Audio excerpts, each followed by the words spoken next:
Have you ever come across a lead or a seller that wants to sell their property in a state that you've never been to, in a city you don't know anything about, but you know you have a good deal?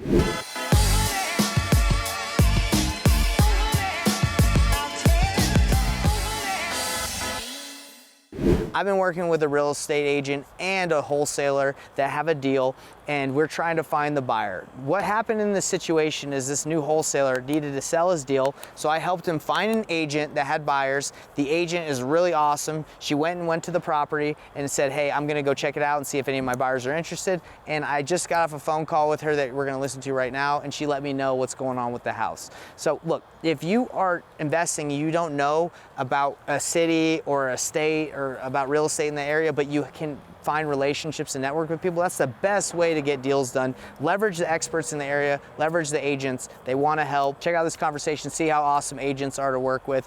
Let's dive right in. I was just touching base earlier. I just wanted to let you guys know, since there's no water on the street, that's primarily the reason why the numbers don't work. Of course. You would need a water main. Otherwise, it's only seasonal water. Yeah.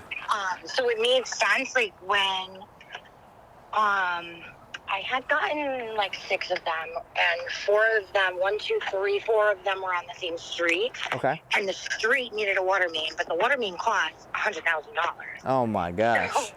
So it made sense when we were doing 4. Yeah. But in this situation, like, it doesn't add up. Yeah. So you're saying your buyers, it just would not be a good investment for them even to fix and flip? So there's not year-round water over there. Yeah. Yeah, exactly. So they'd have to navigate doing, I don't even know how you deal with not having year-round water. Yeah. So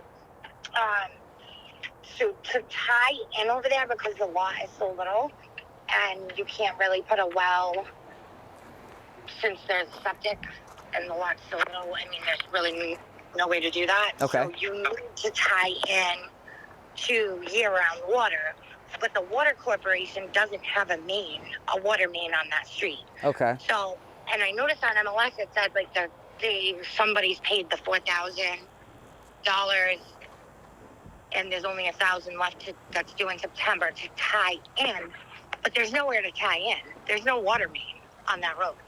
So whoever buys that property is going to have to figure out who's going to pay for the water main. Dang. So you're saying it's pretty much just a bad deal then, just because you'd be coming into more issues and more problems. Yes. So there's not year-round water. There's no year-round water. So as a seasonal property, those numbers don't make sense. Okay. If that makes sense. Yeah, no, that makes sense. So they're trying to sell it not as a seasonal property when it really is. It really is a seasonal property, yes. And I did. So I have some people over at the Clark Shores Water Corporation, and they are the ones who organize the planning and the development of what streets are seasonal and which streets have water mains, and then, you know, if a street if they want to do a water main, my buyer paid for it on another street in that community where we had, 4 properties. But for just one property, I mean, I don't really know of anybody who's going to want to pay $100,000 for a water main for a street for one property. So what do you think it would make sense? Because we're obviously going to go back and negotiate with the agent. What do you think it would make sense for, knowing that now we know this information? So, Tyler, who I had spoken to, said that he just completed the paperwork for another buyer. Oh, he did? Oh, okay. Well, that buyer must not know. Well, yeah, but you know. And that the money was paid, the earnest money was paid. So I just assumed he had another buyer. Okay. Well, that's probably best case scenario. I mean, that's unfortunate. So are you like a 100% sure about that? Because obviously that buyer probably would want to know that he doesn't want to buy a property that's not worth what he thinks it is, right? Right. I mean, it's a little deceiving, to be honest, and I know it's not your fault at all whatsoever. Yeah. The agent who put in MLS that there is water at the street, and the buyer just needs to be responsible for connecting the water at the street to the house. And it's not even. That is incorrect, because there is no water at this. There's no water at the street at all. Well, so I'm not sure where that information came from. What happens if the buyer buys it with that expectation, then finds out later? Is the agent liable? Like, is that, because I would hate to buy something like that and then, have this happen where it's like, dude, I just bought a house that's not even worth what what they told me it was because of this issue. Right. I mean, well, and that's the thing. I mean, I would imagine it's kind of on the agent if she puts in MLS that the water is tied in to the street. However, it is an ongoing thing in Clark Shores that they're doing very slowly. They plan to convert more streets over to like year round and have more water mains installed, or put in. But the thing is, who's going to pay for them? Yeah. So it has to be the people that live own the homes. Is that what you're saying? I mean, I suppose. Yeah. I suppose. And some people might not want to pay for it. That's the other thing. Some people on the street may not. Yeah. Or need year-round water. Very Some of interesting. those properties do have private wells if their lots are a little bit bigger. Right. But, I don't know. I just wanted to make sure that you guys were aware. Yeah, of this information. I really appreciate you doing that for us because you did a lot of work. Sure.